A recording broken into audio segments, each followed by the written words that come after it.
siang, perkenalkan kami dari kelompok 1 Program Studi Pendidikan Guru Sekolah Dasar Universitas Tribuana Tunggadewi Malang. Pada video ini, kami akan mempresentasikan hasil observasi dan wawancara mengenai implementasi kurikulum merdeka di SD Negeri Merjosari 3, Kota Malang. Observasi dan wawancara ini dilakukan pada hari Senin tanggal 4 Mei 2026 dengan narasumber Ibu Ismoyawati SPD selaku guru wali kelas 5 SD di Merjosari 3. Adapun tujuan kegiatan ini adalah untuk mengetahui bagaimana penerapan kurikulum merdeka, pendekatan deep learning, penggunaan media digital, serta dampaknya terhadap proses pembelajaran di sekolah. Hal yang kami wawancarai yaitu terkait implementasi kurikulum merdeka. Berdasarkan hasil wawancara, kami menemukan bahwa pembelajaran di SD Merjosari ini sudah menerapkan prinsip kurikulum merdeka dengan cukup baik, di mana guru memiliki kebebasan dalam merancang pembelajaran sesuai dengan kelas dan kondisi siswa, sedangkan siswa diberi kesempatan belajar sesuai dengan kebutuhan dan gaya belajar mereka. Sebelum pembelajaran dimulai, guru juga melakukan asesmen diagnostik untuk mengetahui bagaimana siswa ini memiliki gaya belajar, apakah visual, auditory, kinestetik, atau audiovisual. Kemudian hasil asesmen tersebut digunakan sebagai dasar dalam menyusun modul ajar dan strategi pembelajaran.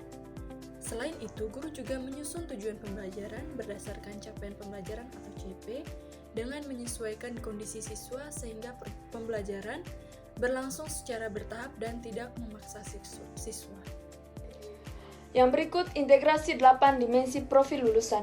Berdasarkan hasil observasi di SDN Merjosari 3, bahwa 8 dimensi profil lulusan itu diterapkan dalam berbagai kegiatan sekolah. Yang pertama itu dimensi keimanan, di mana itu diwujudkan melalui kegiatan berdoa bersama.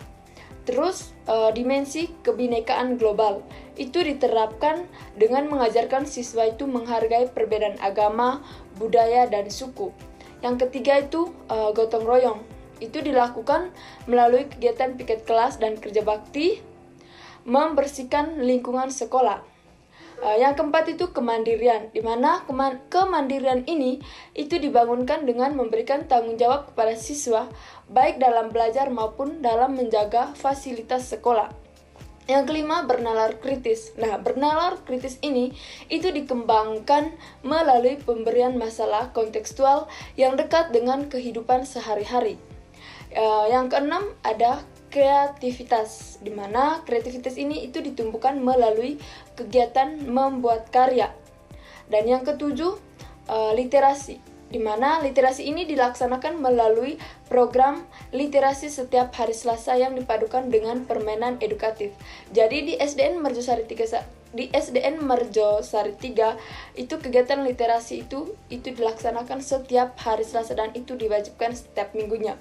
Dan yang terakhir itu numerasi, di mana numerasi ini mereka mengaitkan dengan aktivitas nyata, misalnya mengelola data sederhana yang diperoleh dari lingkungan sekitar siswa. Bagian 3, pendekatan deep learning. Selanjutnya adalah penerapan deep learning, lebih kepada pemahaman konsep. Siswa diberikan masalah nyata yang harus dianalisis dan dicari solusinya. Contohnya, ketika membahas banjir, siswa diminta mencari informasi, menyusun data, kemudian membentuk teks berdasarkan masalah tersebut. Guru juga selalu memberikan kesempatan kepada siswa untuk berdiskusi, menjelaskan alasan dari jawabannya, melakukan refleksi di akhir pembelajaran, dan memberikan remedial apabila masih terdapat kesulitan belajar. Dengan cara ini, siswa tidak hanya mengetahui materi, tetapi juga memahami manfaat dalam kehidupan sehari-hari. Oke, baik, bagian 4, integrasi media digital. Dalam pembelajaran, guru memanfaatkan berbagai media digital seperti YouTube, Canva, Wordwall, EducaPlay, serta interaktif, Flat, panel atau IFP. Media tersebut digunakan bukan hanya untuk menyampaikan materi, tetapi juga meningkatkan interaksi siswa melalui video pembelajaran, permainan edukatif, dan media visual yang menarik.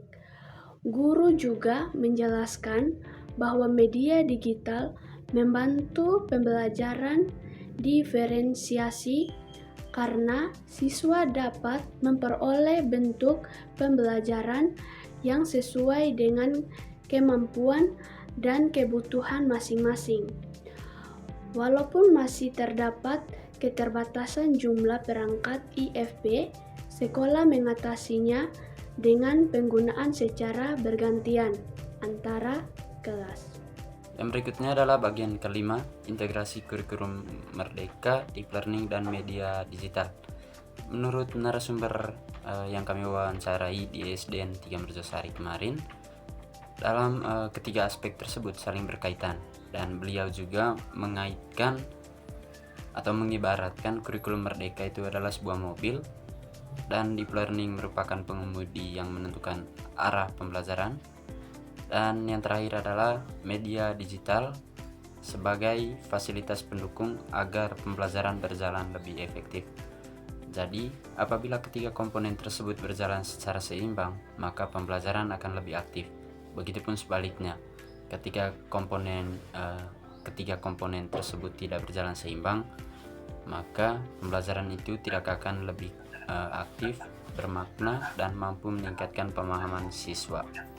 Oke kawan-kawan, tadi kawan-kawan sudah mendengarkan hasil observasi atau wawancara yang telah kami lakukan di SDN Merjosari 3. Di sini saya akan menyimpulkan hasil observasi kami. Nah, berdasarkan hasil observasi atau wawancara yang telah kami lakukan, dapat disimpulkan bahwa implementasi kurikulum merdeka di SDN Merjosari 3 berjalan dengan baik.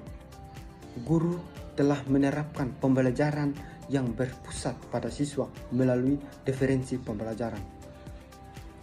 Pendekatan deep learning membantu siswa memahami materi secara lebih mendalam melalui masalah kontekstual dan refleksi pelajar. Sementara itu, penggunaan media digital seperti YouTube, Canva, Wordwall, Educaply, dan IFP mampu meningkatkan keaktifan, motivasi, serta pemahaman siswa dalam proses pembelajaran.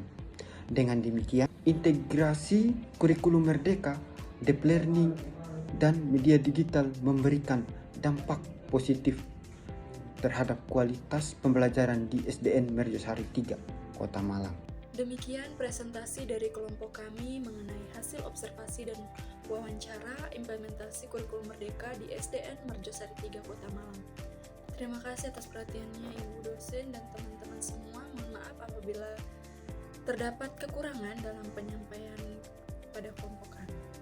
Wassalamualaikum warahmatullahi wabarakatuh. Selamat